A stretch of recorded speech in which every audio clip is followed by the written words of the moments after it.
everyone. Here I am explaining you about the rational numbers.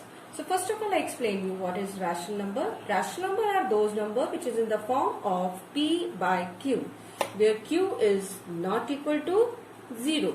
For example, of the rational numbers are 2 by 5, 3 by 7, minus 3 by 6 and so on. So we can see that all the fractions are equal to rational number. All the fractions are equal to rational number. But all the rational numbers are not equal to fractions. So here I show you with the help of example, like 2 by 5, 3 by 7 is a fraction, but minus 3 by 6 is not a fraction.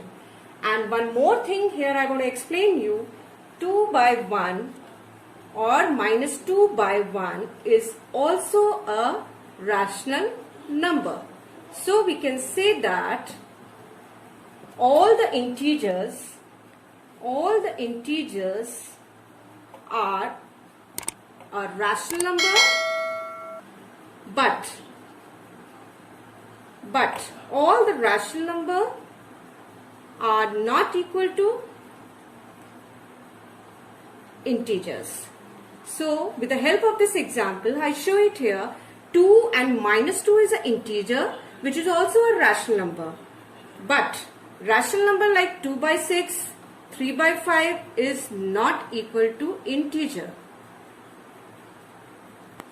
So 2 and minus 2 and so on are integers, as well as they are rational number also, as I explained here.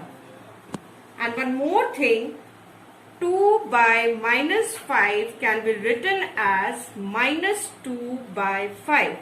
So when in denominator something is in negative, which we write it like this. So these are some remarks of the rational numbers. Now I will explain here the properties of rational numbers. Here I suppose three rational numbers A, B and C. The value of A I suppose here is 2 by 5. The value of B I suppose here is 1 by 5 and C is equal to 4 by 5. So first of all, I explain the closure property. The closure property for addition, subtraction, multiplication and division. Closure property for addition is that when we add two rational numbers, we get rational number. Here I verified with the help of the example. The value of A I put here 2 by 5. The value of B is 1 by 5. When we add these two values, we get 3 by 5. 3 by 5 is also a rational number. The closure property of subtraction, A minus B is equal to rational numbers. When we subtract two rational numbers, we get a rational number. Here I verified again with the help of the example. The closure property for multiplication is that when we multiply two rational number, we get a rational number. Again, I verified here with the help of the example.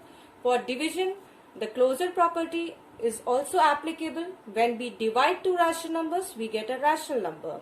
So the closure property is applicable for addition, subtraction, multiplication and division. Now I will explain the commutative property. The commutative property for addition is that when we add two rational numbers, the result that we get is same as by changing the operands of these rational numbers. Here I verified with the help of the example. The commutative property for addition is applicable. The commutative property for subtraction is not applicable. That means A minus B is not equal to B minus A. The commutative property for multiplication is applicable here, means A into B is equal to B into A.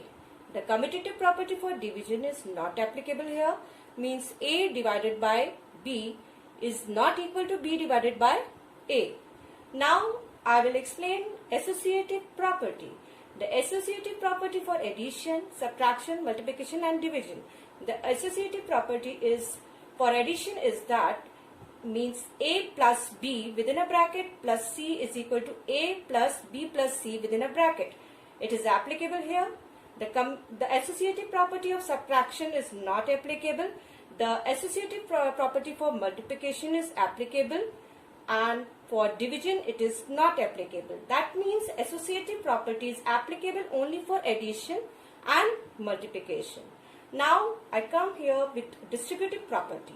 The distributive property for addition is applicable, means A into B plus C within a bracket is equal to A into B plus A into C. So here it is applicable. I verified with the help of the example. And the distributive property for subtraction is also applicable here, means A into B minus C within a bracket is equal to A into B minus A into C. I verified here with the help of the example. The distributive property for multiplication and division is not applicable. Thank you everyone. The second part will be coming soon, in which I will explain some questions related to rational number by using the properties of rational number.